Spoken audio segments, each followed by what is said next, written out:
Bonjour tout le monde, il est 11h30, donc bienvenue à cette série de webinaires qui parle de sujets qui touchent le secteur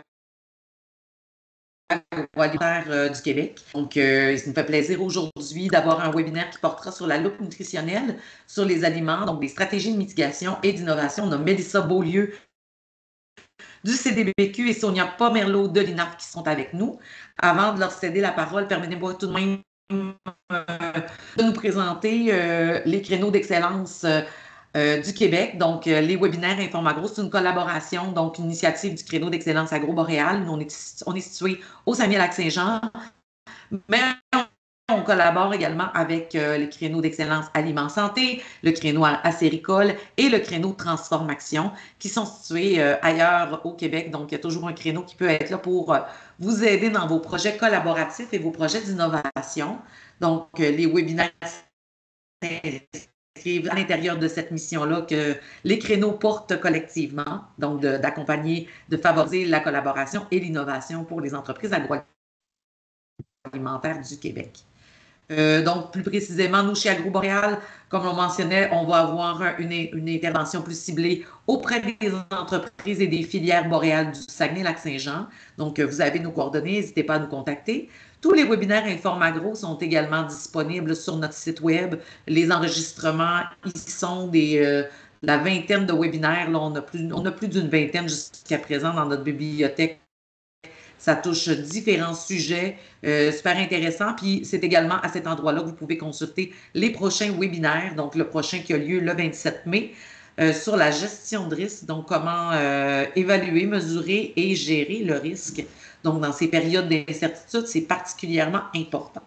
Donc sur ce, je passerai la parole maintenant à nos conférencières et je les inviterai à vous. Je vais arrêter mon partage d'écran. Et je les inviterai à se présenter elles-mêmes. Donc, ce sont probablement les meilleures personnes pour vous dire qu'est-ce qu'elles font dans la vie. Oui, alors bonjour, je m'appelle Mélissa Beaulieu. Je suis directrice du développement des affaires. Ça fait maintenant 12 ans que je suis au CDBQ. En fait, j'ai commencé en tant que chargée de projet pendant 9 ans. Donc, c'est vraiment sur le plancher avec les entreprises dans leurs projets de recherche et développement. Et maintenant, ça fait 3 ans que je suis au développement des affaires. Donc, mon rôle, en fait, c'est d'être le premier contact pour les entreprises en transformation alimentaire qui ont des besoins en recherche et développement. Donc, je suis là pour les guider dans les différentes étapes. Et je pourrais, là, par la suite, là, vous présenter un petit peu plus qu'est-ce que le CDBQ. Donc, Sonia, je te laisse la parole. Oui, bonjour. Donc, Sonia Pomerleau, je suis nutritionniste et je travaille à l'INAF, à l'Université Laval. Mon rôle aujourd'hui, c'est de vous présenter un outil qu'on a développé dans le contexte de nos travaux à l'Observatoire de la qualité de l'offre alimentaire. Donc, je vais vous en parler un petit peu plus tantôt, mais sachez qu'on a différents services qui sont offerts aussi à l'INAF. L'outil SCAN qu'on va vous présenter, c'est vraiment la porte d'entrée pour aller vérifier si vos produits auraient le symbole d'avertissement sur le devant d'emballage que Mélissa va vous parler tantôt. Donc, on ira un peu plus en détail dans quelques instants. Merci.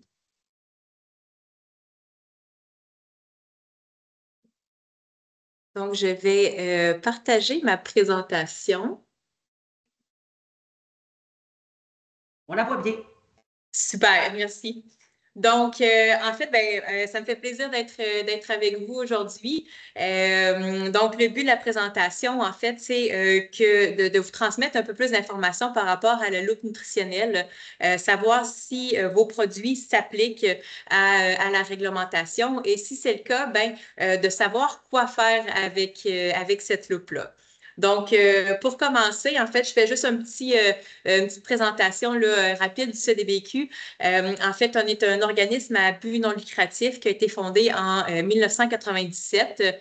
À la base, le CDBQ était principalement pour la recherche agronomique et c'est en 2005, en fait, que l'expertise agro, en fait, de transformation alimentaire est née.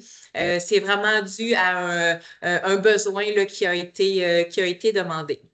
Donc, maintenant, le CDVQ, c'est vraiment un partenaire d'innovation, de recherche et développement pour tout type d'entreprise, donc que ce soit une entreprise en démarrage, PME, grande entreprise, on adapte nos services en fonction des besoins de l'entreprise. Donc, on est une équipe d'experts qui a également de l'expérience terrain, donc qui a travaillé en usine avant d'atterrir au CDVQ. Donc, c'est ce qui fait en sorte qu'on est capable d'offrir des solutions concrètes à nos clients. Ensuite, on a plus de 38 000 pieds carrés d'infrastructures qui est séparée en laboratoire et également en usine. Donc, on a des usines aussi qui sont divisées en secteurs. Donc, on a l'usine des produits laitiers, produits végétaux, carnés, marins. On a une usine de transformation des insectes. Ensuite, on a une usine dans le secteur de la fermentation. On a une microbrasserie, une microdistillerie. Donc, on est super bien équipé pour répondre aux besoins de nos clients. Grosso modo, on accompagne environ une cinquantaine d'entreprises annuellement. En fait, ça peut être différents types de projets. Ça peut être du développement d'un nouveau produit. Ça peut être de l'amélioration. Quand je parle d'amélioration, ça peut être, comme dans ce cas-ci, d'amélioration de la valeur nutritive. Donc, on a eu beaucoup de projets ces derniers temps en lien avec l'amélioration de la valeur nutritive. Ça peut être aussi des projets en lien avec l'économie circulaire, donc de la valorisation de coproduits, des analyses de cycle de vie. Ça peut être aussi des problèmes ad hoc que vous avez en industrie, que vous avez de la misère à résoudre. Donc, on peut vous accompagner à trouver des solutions. On peut aussi offrir un service clé en main qu'on appelle, puis qui est quand même assez apprécié de nos clients, dans le sens que on va partir vraiment du début. Donc, on va vous aider à trouver des fournisseurs d'ingrédients. On va développer la formulation, le procès de fabrication. Ensuite, on va faire des mises à l'échelle graduelles. Donc, évidemment, on a nos installations pilotes pour faire des essais à plus petite échelle, mais après ça, on transfère dans vos usines pour être sûr que tout fonctionne avec vos équipements. Et on fait des analyses de durée de conservation. Donc, pour s'assurer que le produit, si vous voulez une durée de conservation de 12 mois, s'assurer que ça se conserve 12 mois, autant au niveau microbiologique, physico-chimique et organoleptique. Et finalement, on fait les tableaux de valeur nutritive. Donc, quand je parle de clé en main, c'est qu'après ça, l'étape suivante, c'est de débuter la production. Donc, pour entrer dans le vif du sujet, la loupe nutritionnelle, évidemment, il faut commencer avec la réglementation. Donc, c'est important de comprendre les bases de la réglementation avant de prendre des décisions. Donc, en fait, la loupe nutritionnelle, le gouvernement a décidé de mettre ça en place parce que c'était pour aider les consommateurs à prendre des choix plus éclairés par rapport au choix de leurs aliments. Donc, de mettre en avant les aliments qui sont riches en gras saturés, sucre, sodium et d'inciter les consommateurs à prendre des options qui sont plus santé et qui permettraient en fait de réduire les risques de diverses maladies. Donc, en fait, probablement que vous l'avez déjà vu sur certains produits, c'est un symbole avec la loupe et à droite, c'est écrit, en fait, si votre produit est élevé en gras saturé, sucre ou sodium. Ça peut être un des trois nutriments, ça peut être les trois. Donc, c'est vraiment en fonction des valeurs nutritives de votre produit. C'est en vigueur depuis juillet 2022, mais en fait, vous avez jusqu'au 1er janvier 2026 pour vous y conformer. Donc, présentement, on en voit un petit peu, mais il risque d'en avoir beaucoup plus au cours des prochains mois où que les entreprises sont déjà en train de trouver des alternatives pour éviter cette loupe. Donc, les aliments qui sont ciblés, ça englobe quand même une grande quantité d'aliments. Donc, les aliments généraux préemballés, on peut parler par exemple de charcuterie, soupe, dessert glacé, croustilles. Ensuite, les aliments préemballés avec des petites quantités de référence. Donc, on parle de moins de 30 grammes ou 30 ml. Donc, ça peut être des condiments, par exemple des cornichons, de la mayonnaise, de la sauce barbecue, des céréales à déjeuner, des biscuits. Et finalement, ben, les plats prêts à manger dont la quantité de référence est supérieure à 200 grammes ou 170 grammes pour les enfants entre 1 et 4 ans. Donc, ça peut être des pizzas, des pâtés, de la lasagne, du pâté chinois, donc vraiment tous les plats prêts à manger. Ensuite, il y a des exemptions. Donc, l'entreprise a le choix de mettre la loupe ou pas, mais évidemment, la majorité des entreprises vont opter pour ne pas la mettre. Donc, parmi les exemptions, il y a ceux qui sont reliés à la santé. Par exemple, les fruits et légumes entiers, coupés frais, congelés, en conserve, séchés. Évidemment, le bénéfice de consommer des fruits et légumes est beaucoup plus élevé que le fait que le produit contienne du sucre. Ensuite, le lait entier est à 2 même s'il y a des gras saturés à l'intérieur, le bénéfice est beaucoup plus élevé. Ensuite, les œufs. Les aliments qui ont un profil lipidique sain, on parle par exemple des huiles végétales, des noix, des poissons gras. Ensuite, les aliments qui ont une source importante d'un nutriment manquant. Donc, ça peut être par exemple le calcium. Donc, le fromage qui est riche en calcium ben, va être exempté en sodium et les yogourts nature, ben, ils vont être exemptés en sucre et en gras saturés. Ensuite, les aliments qui sont fabriqués pour répondre à une population spécifique. On parle par exemple de rations militaires. Ensuite, il y a des exemptions techniques. Donc, c'est des aliments qui sont sans valeur nutritive, évidemment. On parle par exemple de fruits et légumes entiers. Ensuite, les viandes et les volailles hachées à ingrédients uniques. Donc, si par exemple, vous ajoutez des épices à l'intérieur, ben là, à ce moment-là, ça va s'appliquer. Donc, c'est vraiment seulement la viande. Ensuite, les aliments qui sont non vendus directement aux consommateurs ou dans des petits emballages. Donc, ça peut être des aliments qui sont vendus au HRI ou pour les petits emballages, bien, ça peut être par exemple des bonbons qui sont emballés individuellement et qui sont vendus en vrac dans les épiceries. Ensuite, il y a les exemptions pratiques. Donc, c'est les aliments dont c'est évident que les aliments contiennent une teneur élevée en sucre, gras saturé ou sodium. On parle par exemple de beurre, ça peut être des huiles, des sels, les sels aromatisés, le sucre, le miel, le sirop d'érable. Donc, tout ça, c'est exempté. Ensuite, il y a des aliments qui sont interdits d'ajouter la loupe nutritionnelle. Donc, je ne vais pas passer un par un, mais principalement, c'est tout ce qui est nourriture pour nourrissons, tout ce qui est en lien avec des régimes particuliers, des substituts de repas, des suppléments nutritifs. Donc, vraiment dans cette catégorie-là. Ensuite, ben, c'est important de savoir c'est quoi le seuil pour vos produits. Donc, les seuils sont différents tout dépendamment de la catégorie. Donc, pour les aliments qui sont préemballés en quantité plus grande que 30 grammes, le seuil, c'est 15 Donc, en haut de 15 en fait 15 et plus, à ce moment-là, vous devez mettre la loupe en lien avec le gras saturé, le sucre ou le sodium.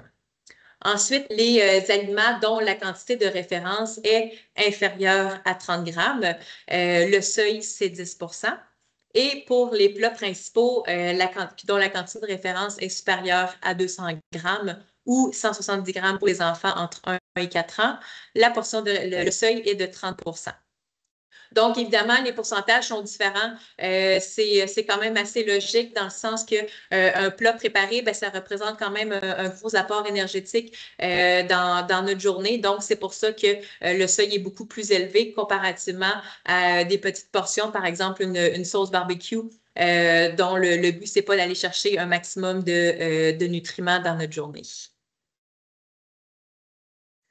Donc, comment identifier si un emballage, en fait, si notre produit atteint le seuil d'affichage? Premièrement, il faut savoir à qui le produit est destiné.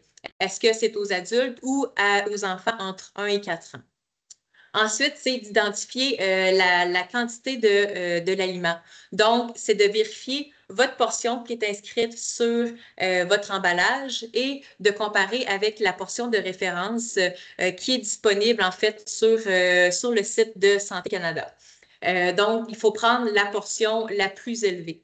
J'ai un exemple après là, pour vous aider à bien comprendre cette nuance-là.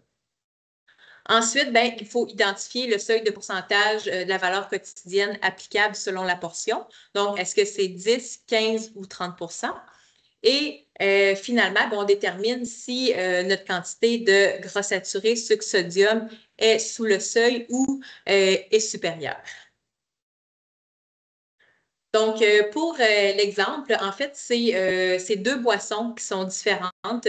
Les deux, c'est destiné à des adultes. Donc, c'est des boissons qui sont non alcoolisées. Et ensuite, lorsqu'on regarde la portion, pour le premier exemple, c'est une bouteille de 355 ml. Par contre, si on va voir sur le site de Santé Canada, la portion de référence, c'est 375 ml. Donc, ça fait en sorte que il faut se référer à la portion de référence, donc qui est la plus grande portion. Donc, même si on a 12 de la valeur quotidienne, à ce moment-là, si on faut faire le calcul pour déterminer combien que de sucre pour 375 ml. À ce moment-là, nous, ça nous donne 13 le produit est correct et conforme, la loupe n'est pas nécessaire. Par contre, si on reprenait le même exemple, mais qu'il y avait 14 de la valeur quotidienne en sucre, à ce moment-là, en faisant la conversion pour 375 ml, qui est la portion de référence, à ce moment-là, on serait à 15 de la valeur quotidienne. Alors, la loupe serait nécessaire. Ou sinon, il faudrait modifier la formulation. Pour le deuxième exemple, en fait, c'est une canette de 710 ml. La teneur en sucre est de 34 de la valeur quotidienne. Alors, il faut se fier à la portion la plus grande qui est de 710 ml. Alors, la loupe est applicable. Vous pouvez me dire peut-être, mais pourquoi le but, c'est pas de se rapprocher le plus près possible de la portion de référence? Oui, c'est vrai. Par contre, dans ce cas-ci, puisque c'est une canette, normalement, quand on ouvre une canette, le but, c'est de la boire toute d'un coup. On ne se dit pas, on l'ouvre, on en prend une petite partie, puis l'autre moitié, on va la prendre le lendemain. Donc, à ce moment-là, on doit le considérer, la canette, comme étant une portion entière. Si, par exemple, c'était une canette avec un bouchon refermable ou que c'était dans une bouteille, à ce moment-là, on aurait pu inscrire une portion de 355 ml. Donc, ça aurait considérablement réduit la teneur en sucre. Donc, ça l'aurait réduit de moitié. Par contre, on serait encore trop élevé en sucre. On serait autour de 17 grammes.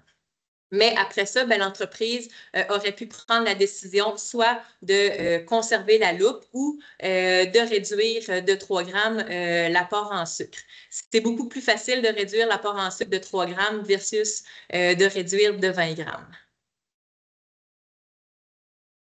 Donc, comment afficher le symbole sur l'emballage? Évidemment, on ne peut pas mettre ça n'importe comment. Il y a des critères à respecter. Je ne vais pas passer au travers de chacun des critères. C'est bien expliqué sur le site de Santé Canada. Donc, c'est important de savoir qu'il y a différents modèles qui doivent être appliqués en fonction de votre emballage et qu'il y a aussi des normes à respecter là, au niveau de l'espace. Donc, la loupe nutritionnelle sur les aliments, stratégie de mitigation et innovation. Donc, en fait, vous avez vos produits, vous dites, OK, est-ce que je pense qu'il y a trop de sucre dans mon produit, je n'ai pas le choix de mettre la loupe. C'est important, avant de foncer, de prendre du recul parce que, en fait, de modifier les emballages ou de modifier votre formulation, ça entraîne quand même des coûts majeurs. Donc, c'est important de prendre la bonne décision avant d'engendrer des coûts. Donc, premièrement, c'est de revalider vos données. La première des choses, c'est de regarder votre portion qui est indiquée sur votre tableau de valeur nutritive versus la portion de référence. Est-ce que c'est en alignement les deux ensemble? Donc, moi, j'ai eu énormément d'appels d'entreprises qui m'appelaient et qui disaient il faut que je réduise ma quantité de sucre, de sodium, gras saturé de mon produit parce que je suis beaucoup trop élevée. et je leur demandais de me transférer leur tableau de valeur nutritive et ça arrivait souvent que leur portion de référence, c'était 100 grammes. Mais par contre, quand on regardait avec la portion de référence, la portion de référence était nettement inférieure. Ça pouvait être, par exemple, 50 grammes. Donc, c'est sûr qu'en modifiant le tableau de valeur nutritive avec une portion de 50 grammes, mais par le fait même, ça réduit la teneur en gras saturé, sucre sodium de moitié. Et à ce moment-là, peut-être que la loupe nutritionnelle est plus nécessaire. Donc, c'est vraiment important de valider la portion pour être sûr, en fait, de confirmer si la loupe est nécessaire. Ensuite, c'est de vérifier la formulation actuelle. Est-ce que, suite à la dernière fois que vous avez fait votre tableau de valeur nutritive, est-ce que vous avez fait des ajustements au niveau de la formulation? Est-ce que vous avez changé de fournisseur?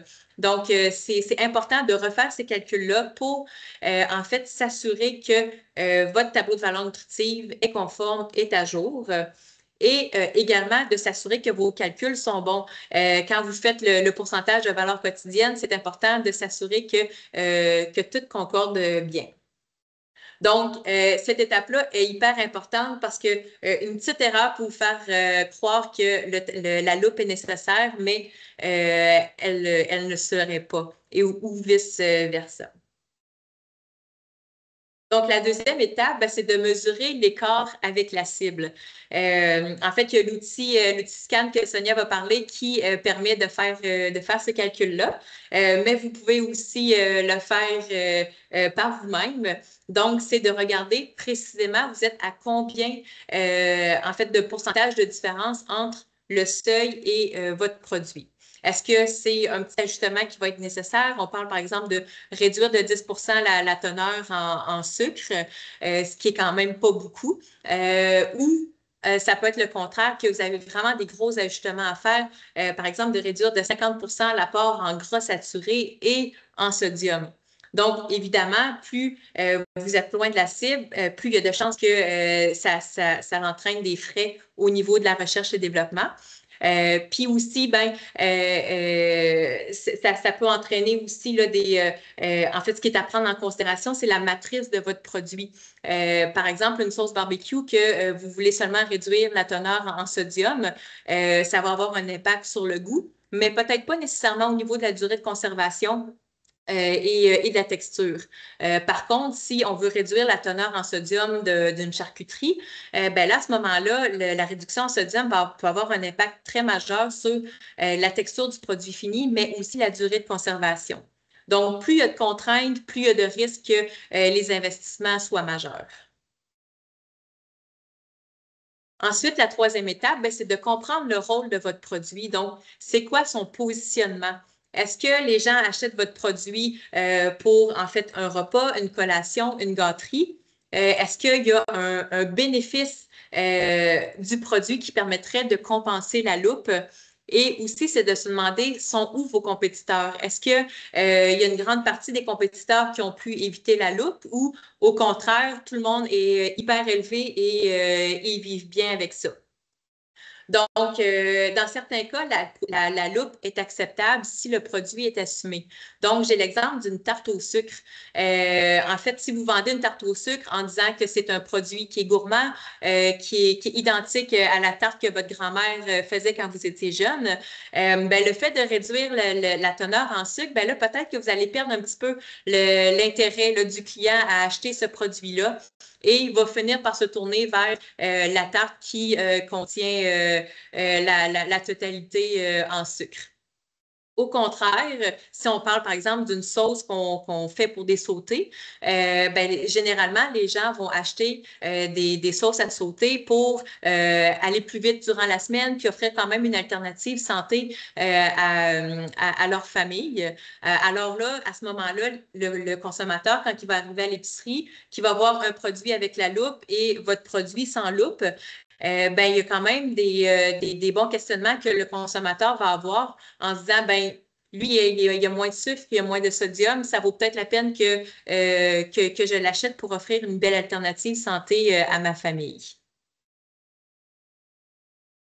Finalement, l'étape 4, ben, c'est de décider est-ce que vous assumez de mettre la loupe et en fait, vous modifiez votre emballage et vous faites une communication transparente à vos consommateurs ou vous décidez d'optimiser votre produit en réduisant les teneurs en sucre, sel, gras saturé et vous refaites vos calculs.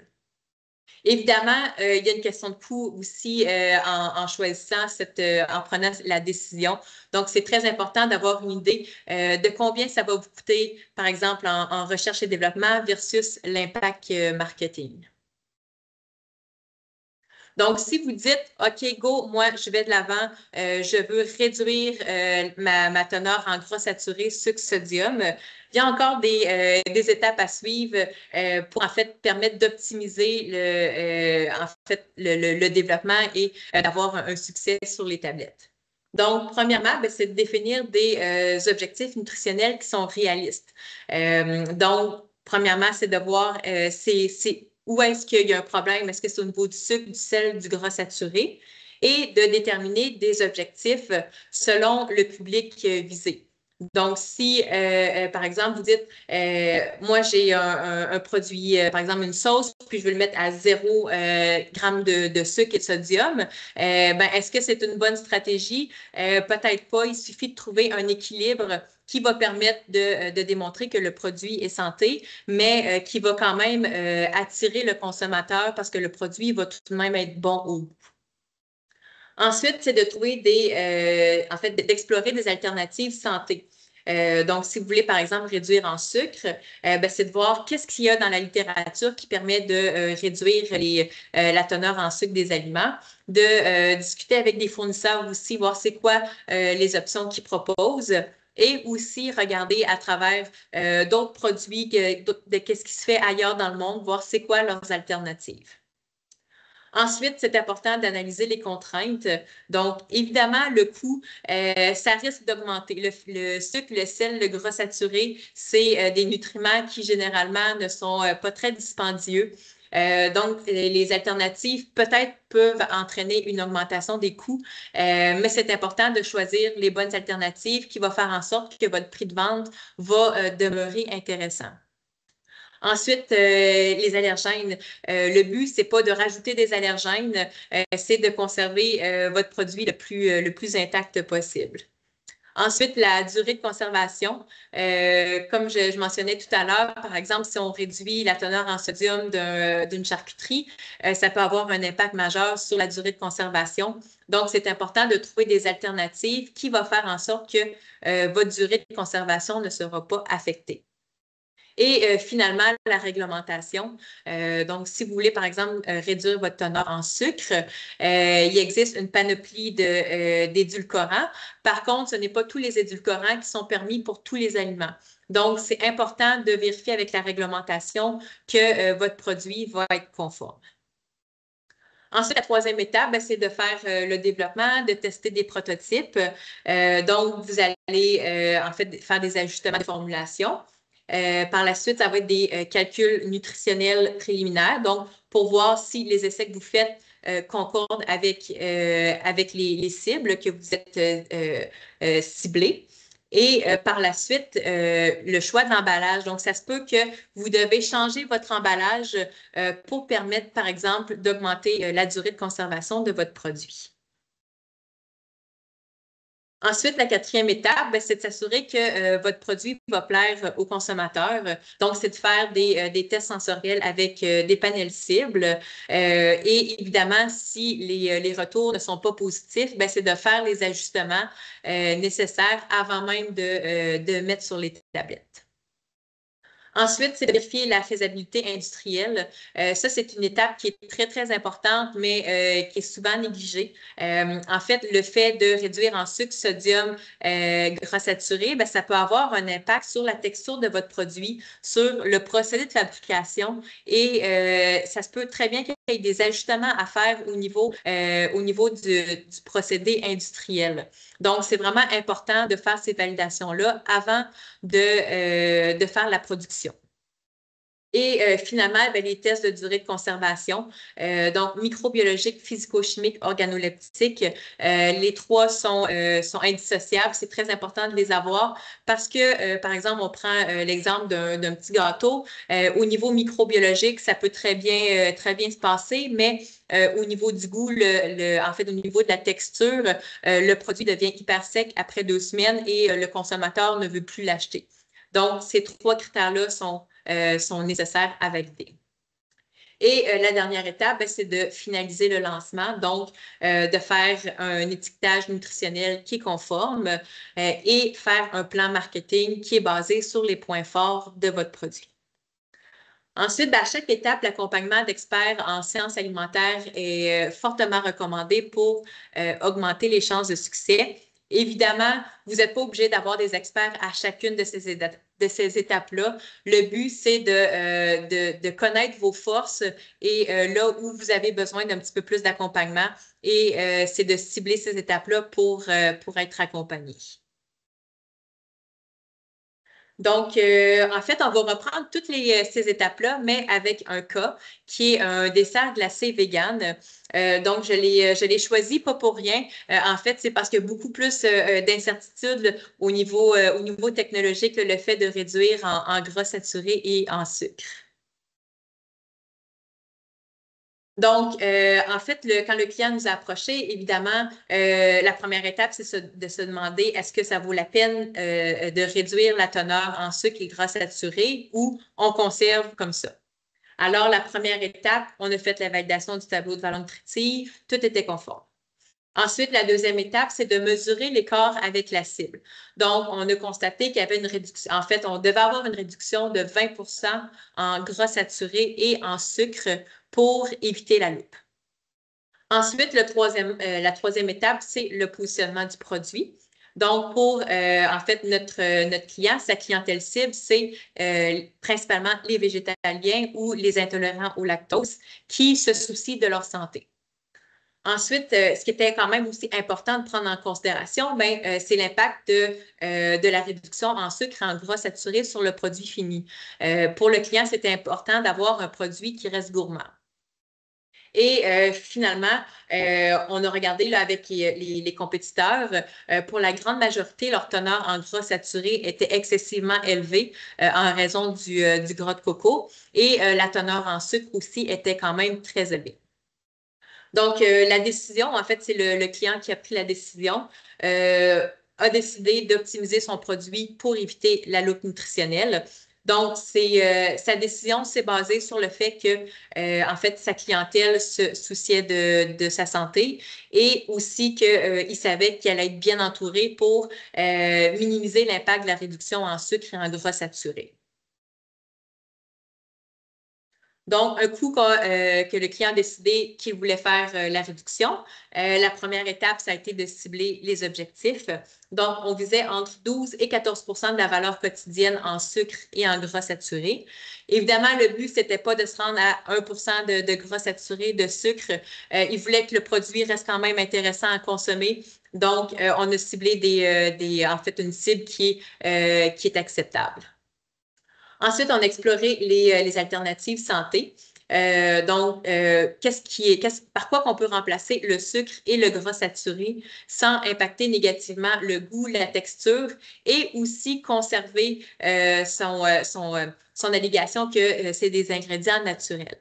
Évidemment, dans le cas d'une crème glacée, on ne peut pas juste dire on va réduire le sucre, on va mettre du stevia.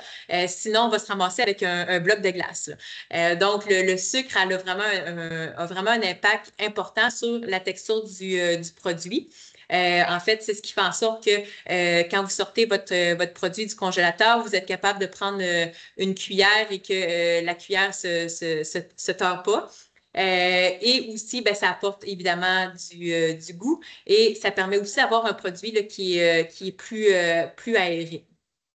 Donc, en fait, pour réduire la teneur en sucre, il a fallu opter pour différentes alternatives. Donc, on pense par exemple à des fibres et à des amidons qui permet en fait de lier l'eau et éviter qu'il y ait la formation de cristaux de glace. Et par la suite, évidemment, on a ajouté, par exemple, du stevia qui permettait d'apporter le petit goût sucré. Ensuite, pour le gras saturé, évidemment, le gras saturé a un impact important sur l'onctuosité du produit. Donc, travailler avec un gras insaturé pour une crème glacée, c'est complètement différent parce qu'à 4 degrés Celsius, quand on fait le foisonnement, les gras insaturés sont liquides comparativement au gras saturé. Donc, ça entraîne une instabilité au niveau du mélange. Donc, il a fallu trouver des alternatives, en fait, trouver un équilibre entre gras saturé, gras insaturé et aussi des agents stabilisants naturels qui allaient permettre d'avoir un produit stable. Ensuite, on a recherché évidemment des comparatifs. Donc, on a regardé qu'est-ce qui se faisait ailleurs dans le monde et on s'est basé un peu sur ces informations-là pour pouvoir en fait débuter la recherche et développement. Ensuite, on a fait les prototypes. Donc, on a fait les ajustements de la formulation. On a fait évidemment des évaluations de texture et de goût. On a fait des calculs nutritionnels préliminaires pour s'assurer que, en fait, les essais qu'on fait respectent se situent sous le seuil. Et on a également pris en considération la texture et le procédé de fabrication qui devait être adapté à l'usine. Donc, en fait, le fait de réduire la teneur en sucre et d'ajouter d'autres ingrédients comme de l'amidon, bien, ça fait en sorte que le mélange peut devenir très, très épais. Et après ça, bien, on a de la difficulté à foisonner le produit puis avoir un produit qui est aéré. Le fait que le produit soit aéré, ça n'a pas juste un impact sur le fait qu'on vend de l'air, il y a moins de matière grasse, il y a moins de sucre, mais ça a aussi un impact sur quand on la mange, le niveau d'appréciation. Donc, il a fallu trouver, en fait, dès le début des prototypes, il fallait penser en arrière-plan que le mélange devait bien passer en usine. Ensuite, il a fallu en fait faire les essais à l'échelle à l'usine. Donc, cette mise à l'échelle-là a permis de confirmer que le mélange et le procédé de fabrication fonctionnent bien à l'usine, mais aussi de s'assurer que le personnel comprend bien le procédé de fabrication et qu'il va être à l'aise à débuter les productions. Ensuite, on a fait des tests de conservation. Évidemment, au niveau microbiologique, il n'y a pas trop d'impact vu que le produit est congelé. Par contre, au niveau organoleptique, c'était très important de valider que, en fait, le fait qu'il y ait moins de sucre, qu'il n'y ait pas de formation de cristaux qui se forment prématurément, parce qu'on sait que dans les épiceries, les portes de congélateur ou ferment, ça fait des fluctuations de température et en ayant moins de sucre, ben, il peut y avoir une formation de cristaux plus rapide. Ensuite, on a fait un panel pour s'assurer que le produit correspond aux besoins de la clientèle cible. Et par la suite, on a modifié le tableau de valeur nutritive et le client a fait son marketing basé sur les points forts de son produit. Donc, en conclusion, la loupe nutritionnelle, est-ce que vous pensez que c'est une contrainte ou une opportunité? Donc, ça peut devenir une opportunité si vous prenez le temps d'y réfléchir et en fait d'évaluer votre produit avant d'agir. Donc, pour résumer, c'est important de revalider votre portion, valider que votre formulation est conforme et bien connaître le positionnement de votre produit. Ensuite, en fait, il faut déterminer si des ajustements vont être nécessaires. Donc, est-ce que vous assumez la loupe ou vous vous dites, OK, non, il faut faire la modification. Donc, si vous voulez faire la modification, ben, c'est une belle opportunité pour transformer la loupe en levier. Donc, c'est de repenser ses ingrédients, sa stratégie de mise en marché, ses allégations et en fait de profiter de cet élan-là pour innover puis se rapprocher le plus possible des attentes des consommateurs et se démarquer. Ensuite, c'est important de s'entourer des bons partenaires. Donc, comme je mentionnais tout à l'heure, vous n'êtes pas obligé de vous entourer pour toutes ces étapes-là, mais vraiment, où est-ce que vous en avez le plus besoin? Donc, que ce soit des experts en réglementation, en transformation alimentaire, en marketing. Et évidemment, bien, le bon accompagnement peut faire toute la différence pour prendre des décisions éclairées. Donc, au final, ben, la loupe, ça peut être un signal d'alarme, mais ça peut aussi être un point de départ vers un produit qui est plus innovant et aligné avec votre mission. Donc, c'est pas parce que vous avez pris la décision que vos produits que vous avez actuellement conservez la loupe que vous devez en fait toujours avoir la loupe. Vous pouvez par la suite amorcer du développement de nouveaux produits, une nouvelle gamme de produits qui va être développée en fait en conservant l'aspect santé et avoir un côté plus compétitif. Donc, c'est ce qui va permettre de vous démarquer. Donc, j'espère que ça vous a permis d'en apprendre un petit peu plus sur la loupe nutritionnelle, vous démêler. Puis si vous avez des questions, là, ben, ça va me faire plaisir d'y répondre. Merci. Merci, Mélissa. Merci. Donc, là, je vois le temps qui file, puis je veux m'assurer que les gens puissent vraiment rester avec nous. Donc, je vais faire ça rapidement, mais sachez que vous allez sauver du temps si vous restez avec moi encore quelques instants. En fait, ce que je vais vous présenter, c'est le scan nutritionnel, puis ça va vous éviter aussi plusieurs calculs. Donc, c'est des choses que Mélissa nous a entretenues très clairement. Donc, merci pour la belle présentation, puis c'est une super bonne introduction pour ce que je vais vous présenter. Donc, si ça va, je vais partager mon écran. Donc, vous me direz, normalement, vous devez le voir sous peu. Est-ce qu'on voit le plein écran? Non, on le voit en mode présentateur. Mais oui, encore. Je vais faire le changement. C'est pas grave. Et maintenant? Oui, parfait. Excellent.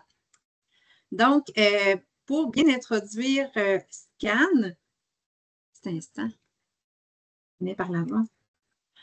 Pour bien introduire Scan, je vais d'abord vous présenter ce qu'est l'Observatoire de la qualité de l'offre alimentaire parce qu'en réalité, ça découle des travaux qu'on a menés à l'INAF sous l'intitulé de l'Observatoire de la qualité de l'offre alimentaire. Puis ensuite, je vais parler de Scan. Donc, je n'irai pas trop loin en détail pour vous présenter l'Observatoire, mais sachez notamment qu'on est venu au monde en 2016 suite à un besoin qui a été exprimé d'avoir des données fiables, des données objectives concernant la qualité de l'offre alimentaire au Québec. Nos travaux découlent aussi de 2 plans gouvernementaux, donc le plan gouvernemental de prévention de la santé lancé par le ministère de la Santé, mais également la politique bioalimentaire lancée par le MAPAC. La façon dont on s'y prend pour évaluer la qualité de l'offre alimentaire, c'est qu'on fait des portraits de catégories d'aliments. Donc, vous voyez présentement à l'écran différentes catégories qu'on suit dans le temps. Donc, je ne les nommerai pas toutes. Je vous invite à aller faire un petit tour sur notre site web. Donc, vous avez l'adresse dans le bas. Chacune des catégories d'aliments est vraiment détaillée de fond en comble dans un rapport assez long. Par contre, on a aussi fait des fiches synthèse de 2 pages qui résument chacune d'entre elles. Donc, chacun des portraits initiaux, mais aussi chacun des portraits de suivi qu'on a réalisés, qu'on a débuté depuis 2021 puis qu'on devrait terminer d'ici 2026. Ceci fait en sorte qu'on suit plus de 5000 produits dans le temps, des produits qui sont disponibles pour le consommateur au Québec. Pour chacune des études qu'on mène, on évalue la qualité de l'offre alimentaire, notamment via sa composition nutritionnelle, pour lequel on va autant chercher les informations sur le tableau de la valeur nutritive que les informations sur la liste d'ingrédients. Donc, on a chacun des produits qui correspondent à une des catégories d'aliments. Puis, on a aussi les données d'achat qui sont fournies par Nielsen. Donc, pour chaque produit, on va savoir si c'est des grands vendeurs, des petits vendeurs. Donc, tout concorde. Vous allez voir aussi, non seulement vous allez pouvoir identifier avec Scan si votre produit aurait le symbole, mais aussi comment il se positionne par rapport à la compétition. Donc, nous, on croise toutes les données via le code UPC. Fait qu'on a les données d'achat, les données de composition nutritionnelle. Puis, en somme, on a une couverture de marché de 80 %. Donc, là, j'ai fait ça vite parce que je voulais vraiment aller rapidement pour l'outil Scan. Donc, je vais tout de suite transférer mon écran vers Scan. Vous voyez bien, je crois. Donc, ici, dans Scan, je vous ai mis le lien aussi dans la présentation, mais vous allez le retrouver sur notre site Web. Donc, d'entrée de jeu, on voit tout de suite ce que Scan nous permet de faire. On a, puis sachez que c'est gratuit, là. Je ne suis pas ici aujourd'hui pour vous faire un pitch de vente, là. C'est vraiment, tout est complètement gratuit. Vous pouvez y aller sans plus tarder. Vous pouvez tout d'abord vérifier si votre produit aurait le symbole, la loupe dont Mélissa vous a parlé sur le devant des emballages. Vous pouvez déterminer aussi quels efforts seraient à faire pour éviter d'avoir le symbole, mais vous pouvez aussi vérifier c'est quels efforts qui seraient à faire pour se démarquer de la compétition d'un point de vue composition nutritionnelle. Puis vous pouvez aussi décider de faire une approche plus graduelle, donc s'améliorer graduellement. Donc, il y a des propositions qui sont faites dans ce sens-là. Ensuite, on peut comparer la valeur nutritive de nos produits avec ceux des compétiteurs. Puis, on peut faire des simulations pour voir si je reformule mes recettes d'un point de vue composition nutritionnelle, comment ça se comporte. Un petit peu plus bas, il y a le tutoriel pour vous présenter Scan à chacune des étapes. Puis, ici, on vous mentionne tout simplement ce qu'on a besoin pour aller plus loin dans Scan. Donc, on a besoin des données de composition nutritionnelle, donc via le tableau de la valeur nutritive qui se retrouve déjà sur l'emballage ou les fiches techniques qu'on obtient finalement quand on fait un produit qui est en développement. Puis, on a besoin de la portion indiquée sur le tableau de la valeur nutritive. Dans le cas de Scan, vous n'avez pas besoin d'aller chercher la quantité de références dont Mélissa vous a parlé parce que c'est automatisé.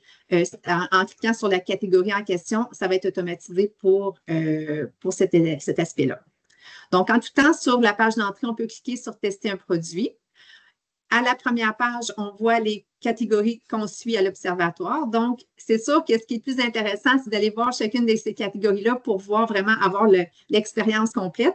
Par contre, on a aussi le bouton « Autres catégories » parce qu'il y a certaines catégories qu'on ne suit pas qui seraient quand même très intéressantes à suivre dans le futur. Mais sachez que même si c'est une catégorie qu'on ne suit pas, vous pouvez quand même aller faire le test dans « Autres catégories » puis aller voir justement si votre produit aurait le symbole. Par contre, sachant que c'est une catégorie qu'on ne suit pas, on n'a pas les données comparatives à la compétition. Donc, pour aujourd'hui, je vais y aller avec biscuits et galettes.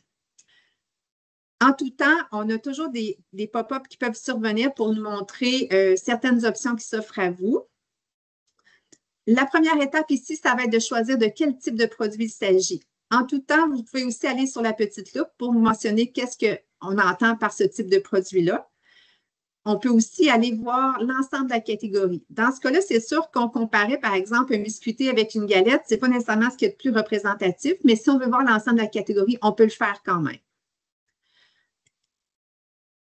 Ensuite, on prend tout simplement les valeurs nutritives qui se retrouvent sur le tableau de la valeur nutritive de votre emballage de produit.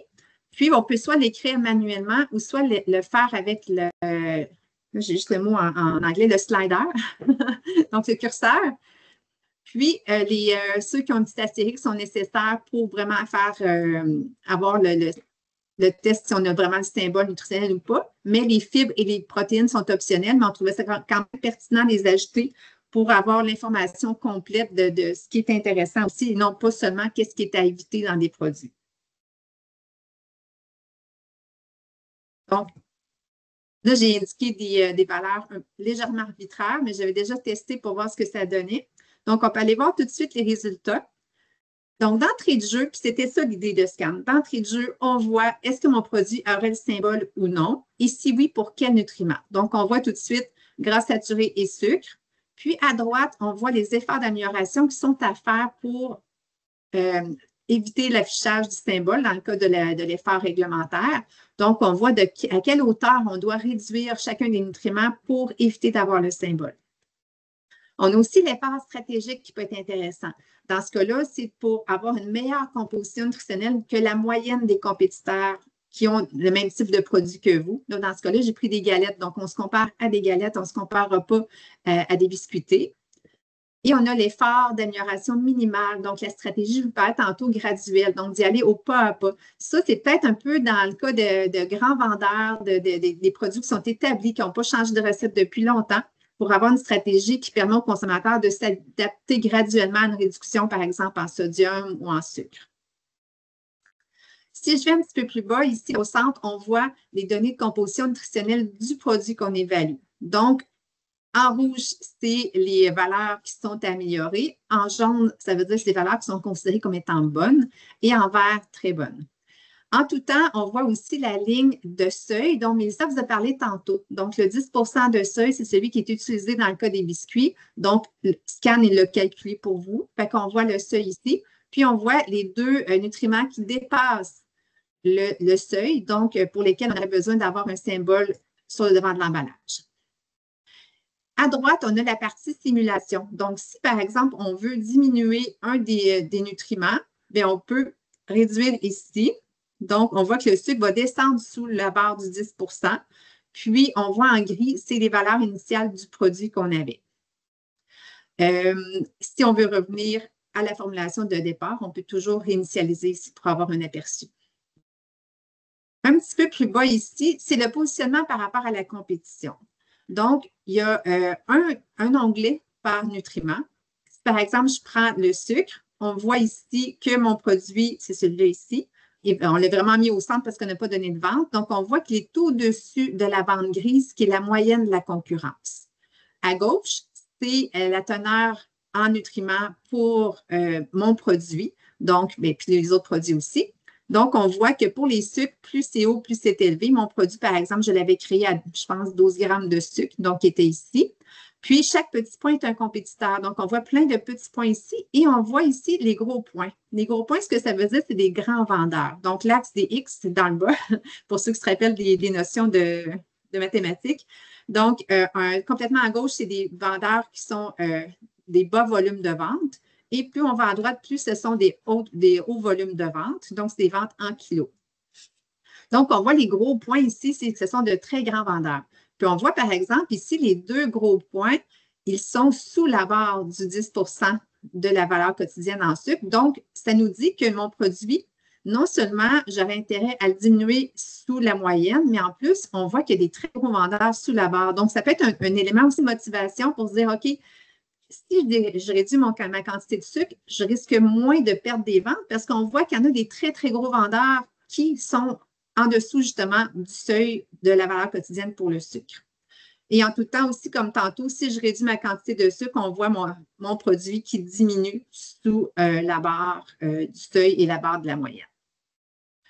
En tout temps, on peut aussi enregistrer nos simulations. Dans ce cas-là, il faut avoir un compte de créer. Pour se créer un compte, on peut on a besoin simplement de notre adresse courriel et notre nom. On ne garde aucune donnée à ce sujet-là. J'en ai créé quelques-unes pour vous.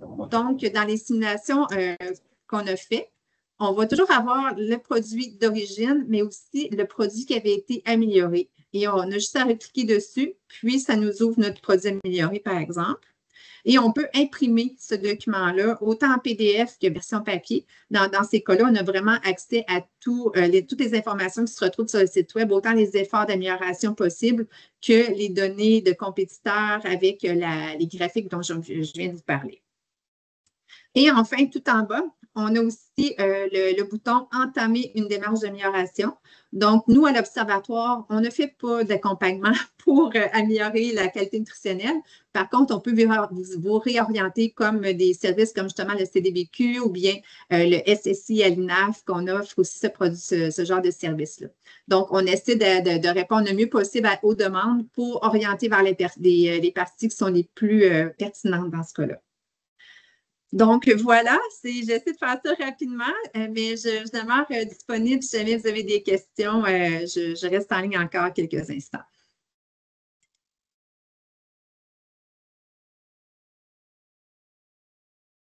Oups. Non, mon micro ne voulait pas s'ouvrir. Merci infiniment, Mélissa. Sonia, de l'information pertinente qui vous a été partagée aujourd'hui. En plus d'avoir l'information sur les changements réglementaires, la façon dont ça peut venir affecter vos produits, on a en plus des super beaux exemples de stratégies qui peuvent être mises en place, mais aussi des outils qui peuvent vous aider à les développer, ces stratégies-là. Donc, je regarde, on voit que j'ai une petite question dans le chat. Donc, allez-vous avoir éventuellement des modèles de calcul pour les viennoiseries? Est-ce que c'est le cas, Sonia? Vous voulez dire d'avoir l'expérience CAM avec des viennoiseries? Probablement que c'est ce qui est... Oui, bien en fait, on a prévu ajouter des catégories d'aliments prochainement. Par contre, on ne sait pas encore lesquels qui vont être ajoutés. Ça va être à suivre, mais on peut quand même faire presque la totalité de scan dans la catégorie autres produits, même si c'est quelque chose qu'on ne suit pas présentement. Donc, vous pourriez quand même aller vérifier si votre produit aurait le symbole par le biais de scan dans la catégorie autres.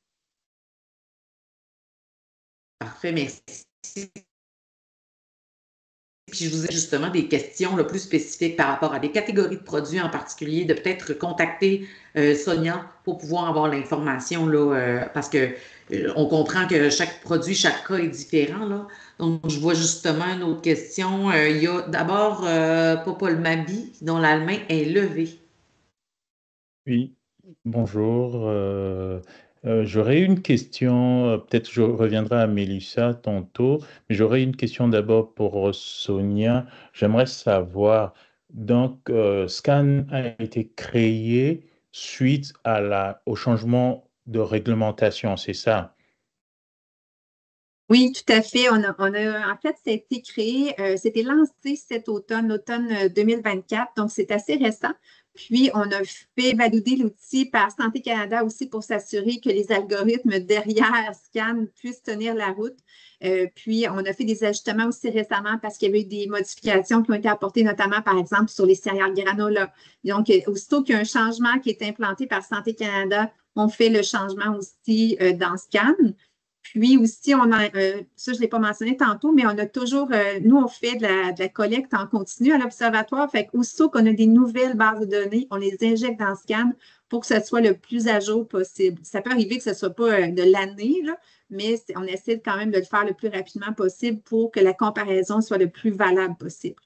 Mais par rapport à la conservation, par exemple, des données dans les sites, par exemple, je peux avoir commencé à peut-être tester mes formulations dans Scan, mais qu'est-ce que vous pouvez nous dire par rapport à la protection des données de formules, par exemple, pour que peut-être qu'on n'ait pas de problème sur un dépôt de brevets ou peut-être que nos données soient volées dans Scan en tant que gestionnaire du site. Qu'est-ce que vous pouvez nous en C'est dire une en quelques excellente mots? question. Très, très bonne question. Puis c'est un souci qu'on avait lorsqu'on a créé l'outil. En fait, ça a été complètement financé par le MAPAC. Puis, Oui. c'était des enjeux mentionnés par le MAPAC, justement. Fait qu'on s'est assuré qu'il n'y ait aucune donnée qui soit conservée. C'est pour ça qu'on ne peut pas faire de mise à jour automatisée avec les données qui sont mises dans Scan. Fait que si vous entrez des données là, j'ai pris l'exemple des galettes, ça ne sera aucunement enregistré. Puis, tu sais, ça aurait été intéressant d'avoir des mises à jour instantanées, mais en même temps, des fois, c'est des produits qui sont en développement. Fait que c'est pas une comparaison qui tiendrait la route. Puis, en plus, l'aspect de données de la protection des données était très, très importante, autant pour le MAPAC que même pour nous à l'Observatoire. C'est pas ça qu'on souhaite. On veut vraiment que ce soit un outil qui soit utilisé sans crainte. Fait que les seules choses qui sont enregistrées, c'est l'adresse courriel si vous créez un compte, puis c'est tout. Il n'y a rien d'autre. C'est vraiment pas. Il n'y a aucun risque sécuritaire à ce niveau-là. Merci beaucoup. Ça me donne l'occasion de rebondir aussi à la question à Mélissa.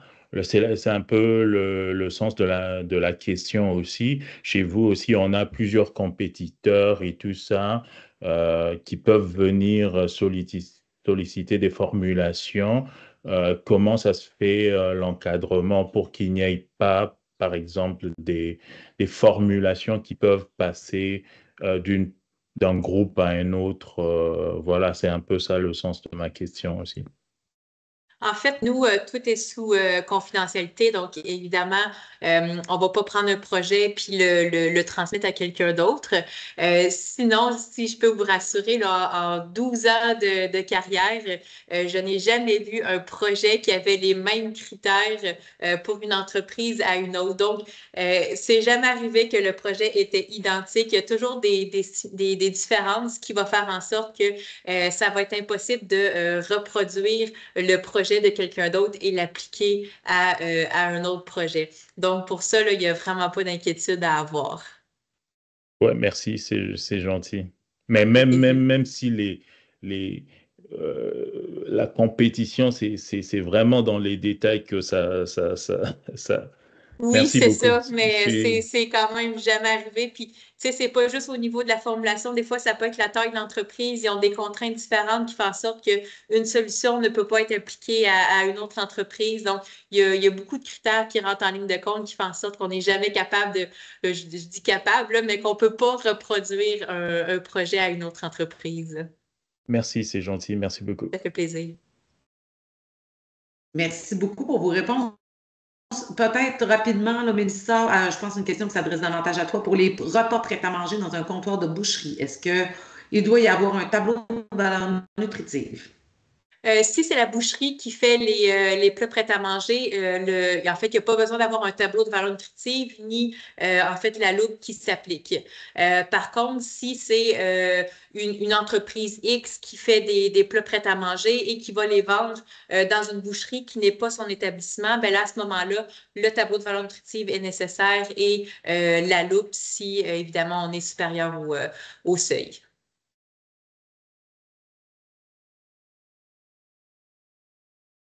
Puis une dernière question, on a Héloïse qui a la main levée. Oui, allô, bonjour. D'abord, merci beaucoup, c'était vraiment très intéressant. J'ai une petite question plus de curiosité, mais Mélissa, dans ta présentation, tu as mentionné les produits sur lesquels il était interdit d'apposer la loupe. Puis là, je me questionnais pourquoi c'est interdit pour les produits destinés aux jeunes enfants. Il me semble que c'est comme une des populations pour laquelle c'était le plus important de l'avoir. En fait, c'est les nourrissons. Donc, c'est vraiment plus ce qui est lait maternisé, ce genre de produit-là. Donc, vraiment, si c'est un aliment qui est destiné aux enfants, par exemple, entre 1 et 4 ans, ben, la loupe peut s'appliquer. Donc, c'est la petite nuance qui est à faire. Donc, c'est vraiment plus le lait maternel là, parce que les bébés, évidemment, ont besoin de gras, un peu de tout là, pour bien se développer. Donc, c'est pour ça que, en fait, le gouvernement ne veut pas mettre de loupe pour que finalement, les parents qui veulent bien faire pour leur enfant, finalement, offrent des produits qui n'ont pas suffisamment de matière grasse et finalement, l'enfant a une carence en matière grasse.